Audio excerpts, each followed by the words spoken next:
Hi, பருப்பு கீரை கேள்விப்பட்டிருக்கீங்களா?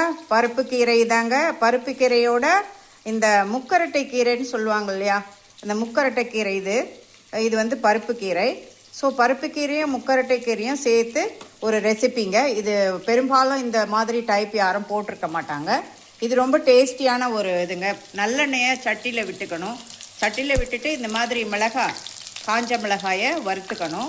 அது கூட ஒரு 10 பூண்டு பல் போட்டுக்கணும். அப்புறம் கொஞ்சம் வெங்காயத்தை வெட்டி போட்டுக்கணுங்க. இது நல்லா கொஞ்சம் ஒரு பாதி அளவு வதங்கின உடனே வெங்காயம்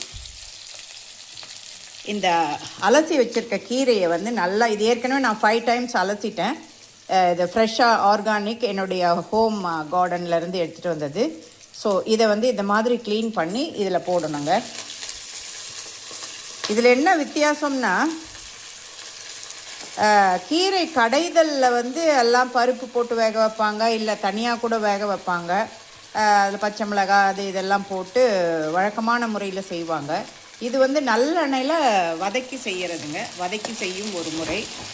இது டேஸ்ட், அந்த மிளகாய் வந்து அந்த எண்ணெயில் வதங்கும் பொழுதும் மற்ற பூண்டுகளை எண்ணெயில் வதங்கும் பொழுதும் ஃப்ளேவர் அதிகமாக கூட்டி கொடுக்கும். இது வந்து வழக்கமாக செய்யக்கூடிய ஒரு பாரம்பரிய முறையிலேருந்து வேறுபட்டு காணப்படும். ஆனால் இதனுடைய நியூட்ரிஷனல் வேல்யூ மற்ற எல்லாமே ஒரே இதாக தாங்க இருக்கும். டேஸ்ட்டு அதிகமாக இருக்கும், அவ்வளோதான். இங்கே பார்த்தீங்கன்னா வதங்கணுங்க. இது நல்லா இந்த மாதிரி ஒரு 2 to 3 மினிட்ஸாக இந்த கீரையை நல்லா வதக்கணும்.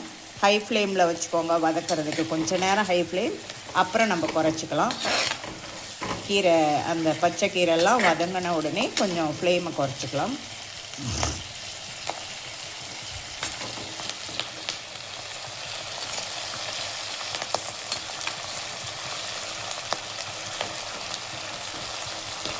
பட்டாசு வெடிக்கிற மாதிரி படப்படாங்கிறாங்கல்ல, அவங்க வேறு யாரும் இல்லை, இந்த பூண்டும் கீரையும் தாங்க. பூண்டு எண்ணெயில் ஃப்ரை ஆகும்பொழுது அப்படி ஒரு சத்தம் வரும். இந்த கீரையும் அந்த மாதிரி சத்தம் வருது. இதான் ஃபர்ஸ்ட் டைம் நான் ஹியர் பண்ணுறது, நான் கேட்பது இந்த மாதிரி படப்படா வெடிக்கிறது.